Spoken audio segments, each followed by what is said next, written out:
Hello, everyone, and welcome into Inside the Smoky Mountain Conference presented by Team FYN Sports. Jake West joined, as always, by Brandon Stevens.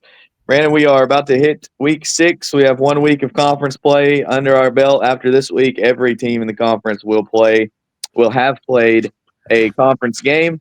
Last week, didn't really have too many very tight matchups. Cherokee ran away with it against Rosman. Swain ran away with it against Andrews. Robbinsville ran away with it against Hayesville. But let's start with Swain and Andrews. Since Swain is off this week, you were there. Coach Holt was really impressed by his team offensively. And Andrews, they caught a little bit of the injury bug, and they're not quite as stout and where they wanted to be at this point in the season. Well, I think one of the things, it was a big game, 55-2 the win. We were 40-0 at halftime, rolling clock in the second half. I mean, so those factors. Weather was good. It was nice crowd on hand for this game. One of the things I really watched in the Swain Andrews game is if playing in this one, and just forgive me. I mean, Andrews not having the best of years or best of seasons, 0-5.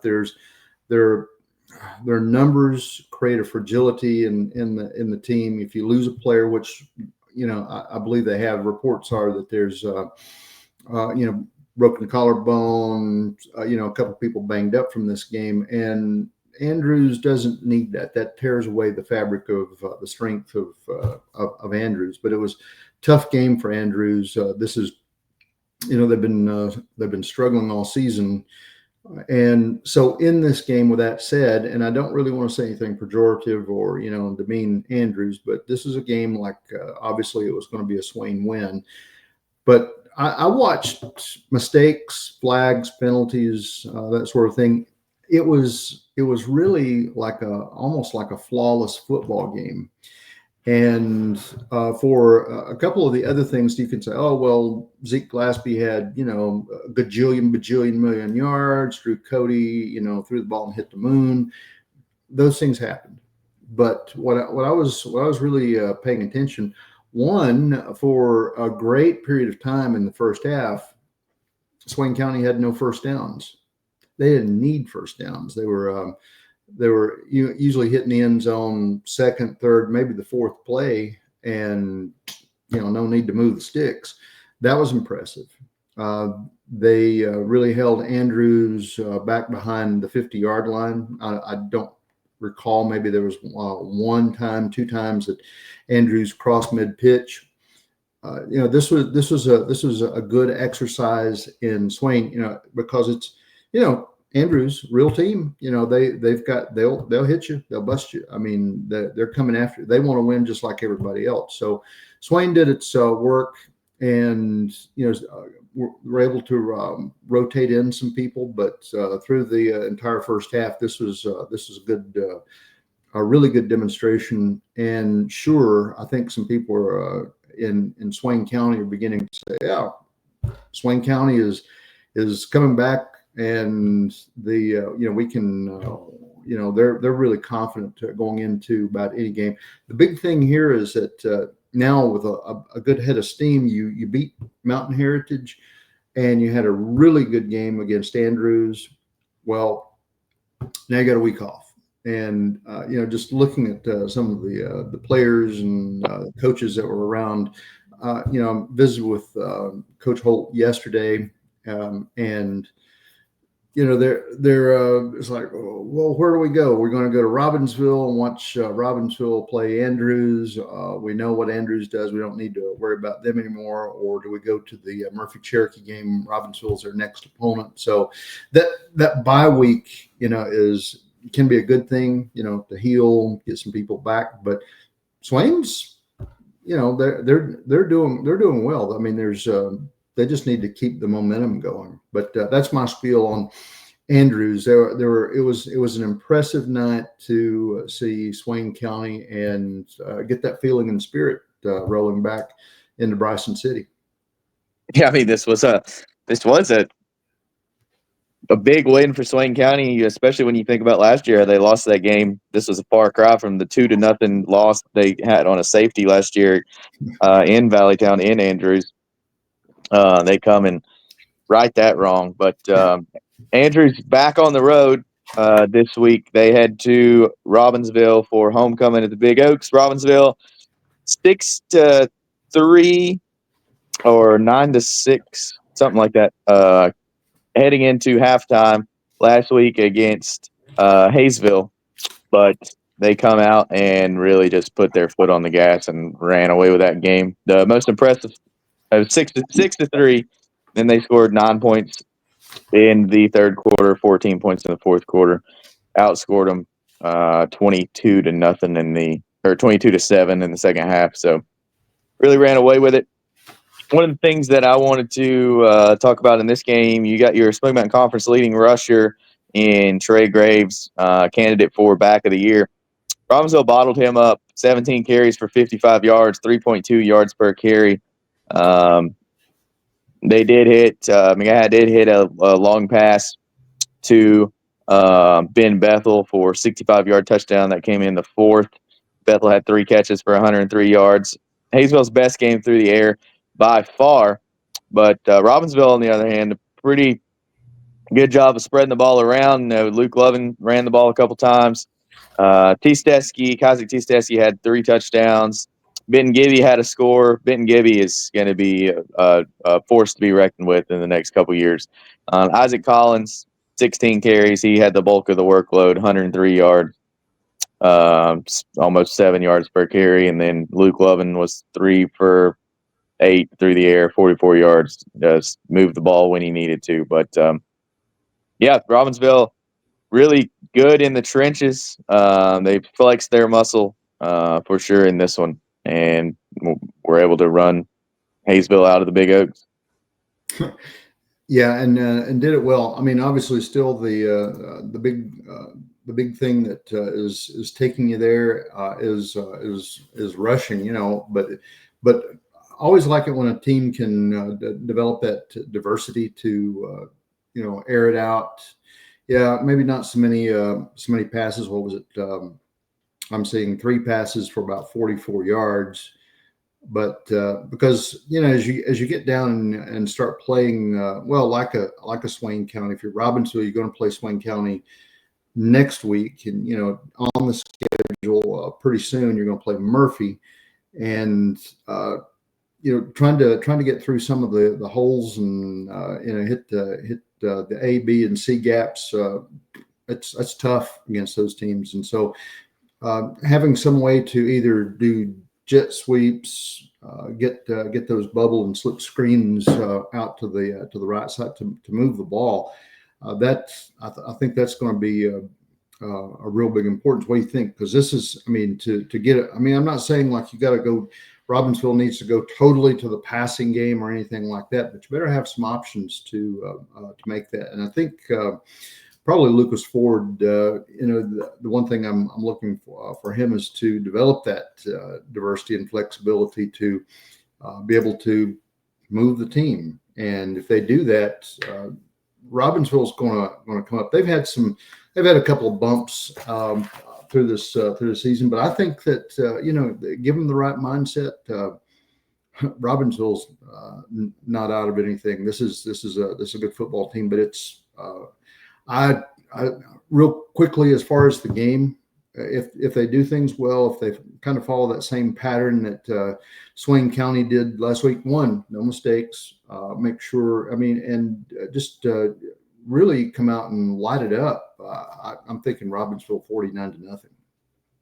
Yeah, Robbinsville has a chance to kind of do what Swain did and work in some of the backups. Andrews just hammered with injuries, but Robbinsville can get some of their guys like Benton Gibby and the other.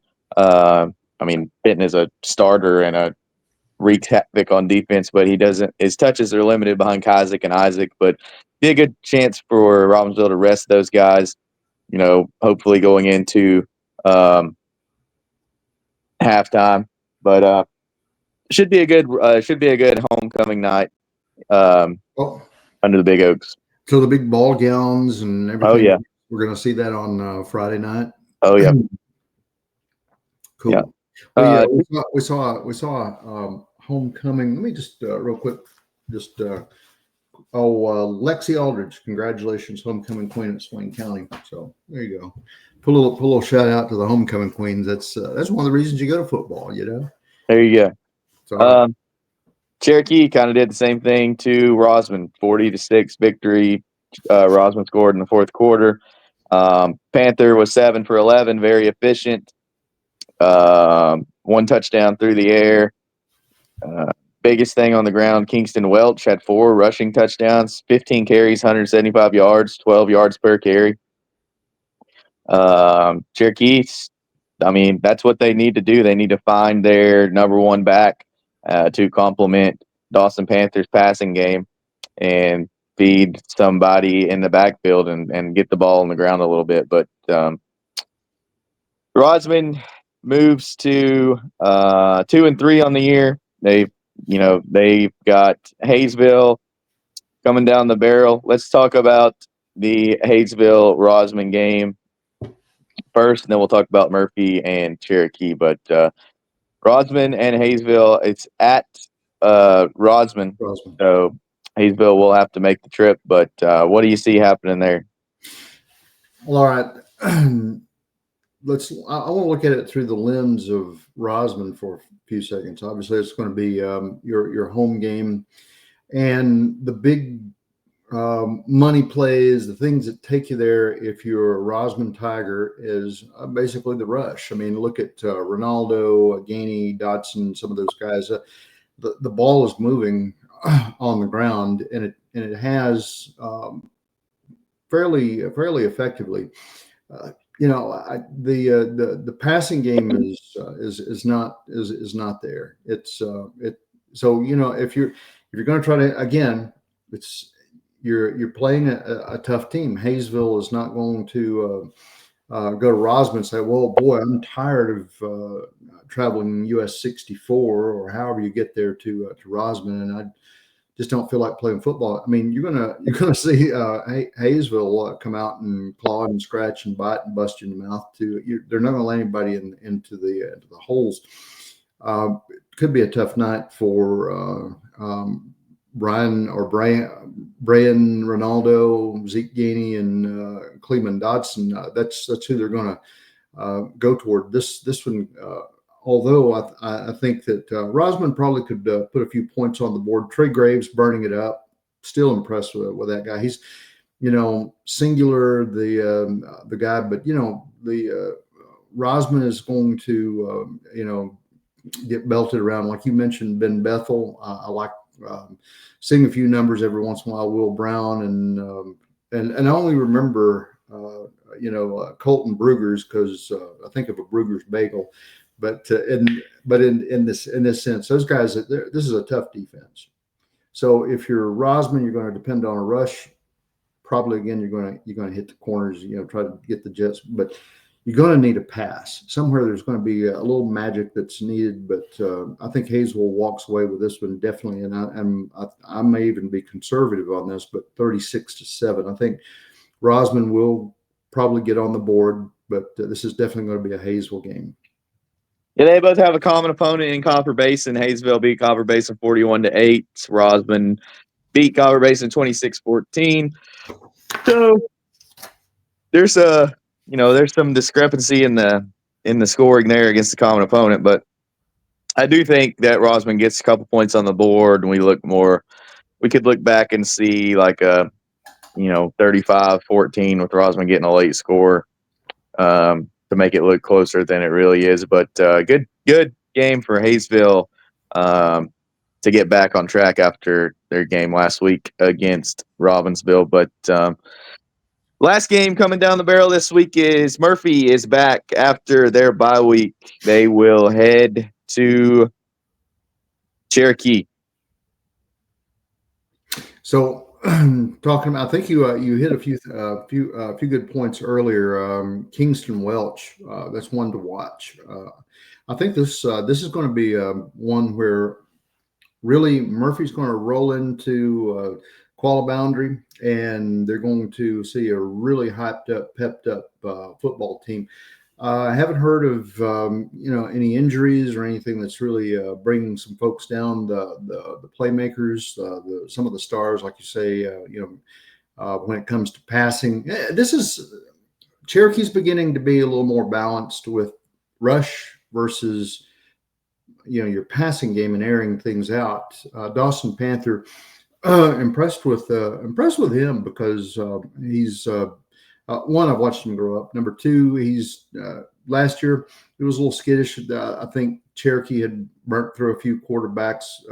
People he hadn't had as many snaps, but he's closing in on 1,000 yards as a quarterback. Games in the season. So I mean, on the one hand,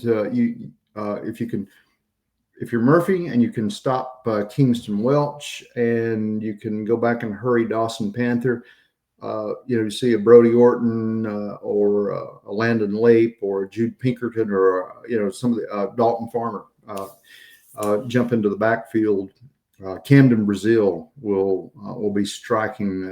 This is the rush game versus Murphy's tough frontline defense and the linebackers. I think this will be a big test. And I think Cherokee kind of quick as cats. On the other hand, the some of these others that not Javin Garcia, but probably one of his relatives, Emiliano Garcia and Charlie Swaney and Levi Tramper and Javin. Well, Javin Garcia is in there.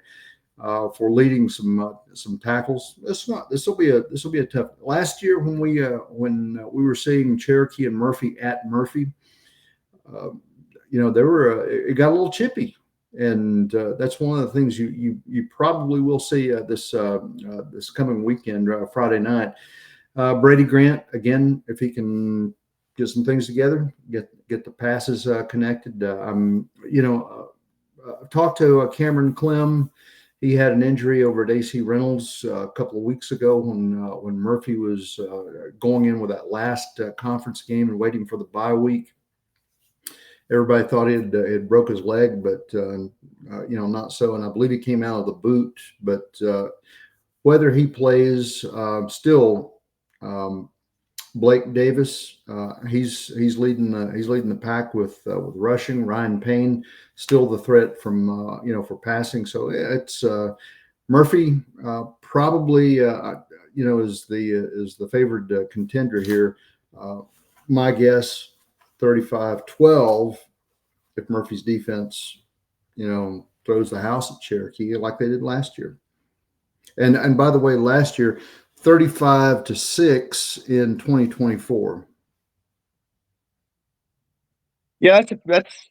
I think Cherokee may score a couple more because they're so efficient through the air. I was thinking maybe 35-21, but I do think Murphy wins this football game. They've had a lot of time to prepare for Cherokee. I know Cherokee, didn't play in a slobber knocker last week, but they still had to play. And Murphy does have to go on the road, so I think Cherokee will be able to, score some points. But I do think Murphy wins this pretty.